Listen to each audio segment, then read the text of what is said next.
Hello बच्चों, चलिए प्रश्न को देखते हैं। प्रश्न है, कौन से पदार्थ की जल में विलेयता ताप बढ़ाने पर घटती है?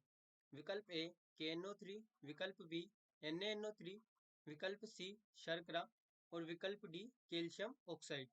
तो देखिए बच्चों, यहाँ पर बात करें प्रश्न की मुख्य अवधारणा की। मुख्य अवधारणा, तो देखिए बच्चों, यहाँ पर जो हमें चार विकल्प दिए गए हैं हमारे KNO3, NaNO3, शर्करा और कैल्शियम ऑक्साइड।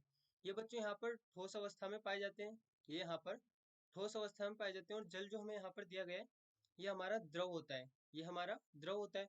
अब बच्चों यहाँ पर हम कह सकते हैं कि ठोस की जल में या ठोस की जो द्रव में विलेयता होती है, ठोस की यहाँ पर जो द्रव में विलेयता होती है, यहाँ पर ऊष्मा शोषी और ऊष्मा शेपी दोनों प्रक्रम के द्वारा संपन्न हो सकती है। यहाँ पर देखिए हम लिख सकते हैं ठोस की द्रव में विलेयता, ठोस की द्रव में विलेयता, द्रव में ठोस की द्रव में विलेयता, विलेयता ऊष्मा शोषी यानी कि डेल्टा एच पॉजिटिव व ऊष्मा शेपी यानी कि डेल्टा एच नेगेटिव दोनों प्रक्रम द्वारा, दोनों, यहाँ पर दोनों में से किसी एक प्रक्रम द्वारा संपन्न होगी, लेकिन हम यहाँ पे लिखेंगे दोनों प्रक्रम द्वारा संपन्न हो सकती है।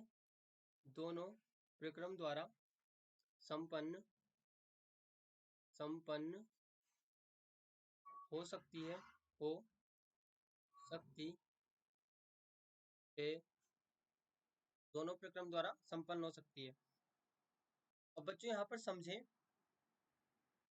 कि जब यहाँ पर ऊष्माक्षेपी प्रक्रम होगा, यहाँ पर जब ऊष्माक्षेपी प्रक्रम होगा यानी कि डेल्टा एच नेगेटिव होगा, तो देखिए यहाँ पर क्या होगा, ऊष्माक्षेपी प्रक्रम होने पर यदि तापमान को बढ़ाया जाएगा, तो देखिए यहाँ पर जो हमने ठोस में द्रव में ठोस को मिलाया, उसके पास पहले से ऊष्मा है, क्योंकि यहाँ पर ये प्रक्रम ऊष्माक्षेपी है, तो उसके पास पहले से ऊष्मा है।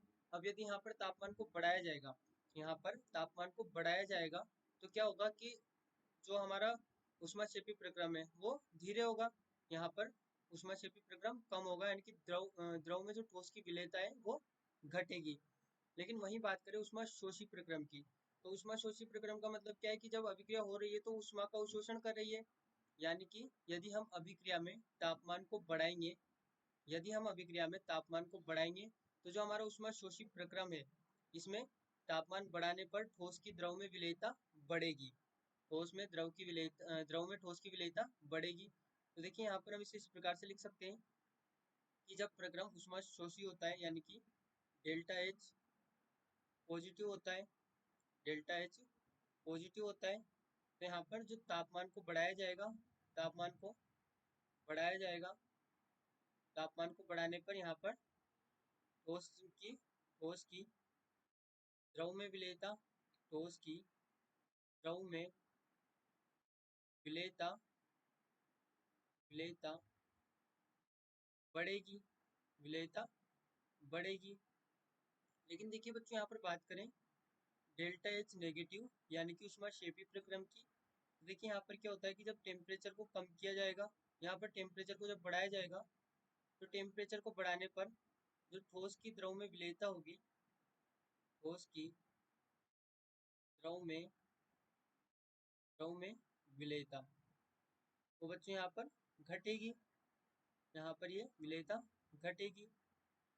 तो बच्चों यहाँ पर उसी आधार पर हम बात करें, तो देखिए यहाँ पर जो हमारा प्रक्रम, यहाँ पर जो हमें दिए गए यौगिक हैं, यहाँ पर KNO3, NaNO3 और शर्करा, ये बच्चों यहाँ पर तीनों उष्मा शोषी प्रक्रम द्वारा इनकी जो द्रव में विलेयता होती है वो संपन्न होती है। जल में विलेयता इनकी उष्मा शोषी प्रक्रम द्वारा होती है।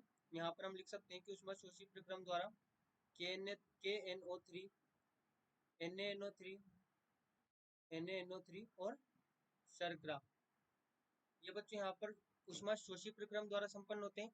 लेकिन जो यहाँ पर कैल्शियम ऑक्साइड होता है, कैल्शियम ऑक्साइड यानी कि CaO, यहाँ पर ये उष्मा शेपी प्रक्रम द्वारा, उष्मा शेपी प्रक्रम द्वारा इसकी द्रव में विलेयता होती है।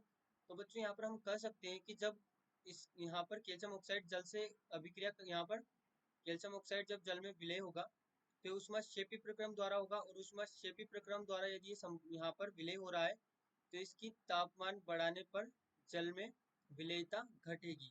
तापमान बढ़ाने पर इसकी जल में विलेयता घटेगी। तो देखिए यहाँ पर हम कह सकते हैं कि जो हमारा विकल्प सही होगा, यहाँ पर जो हमारा सही विकल्प होगा वो यहाँ पर होगा कैल्शियम ऑक्साइड विकल्प डी। कैसे होगा बच्चों, यहाँ पर हमने उस चीज को समझा। यहाँ पर ऊष्माशोषी और ऊष्माक्षेपी प्रक्रम दोनों प्रक्रम द्वारा ठोस की द्रव में विलेयता संपन्न होती है। आशा करते हैं आपको प्रश्न समझ में आया होगा। धन्यवाद।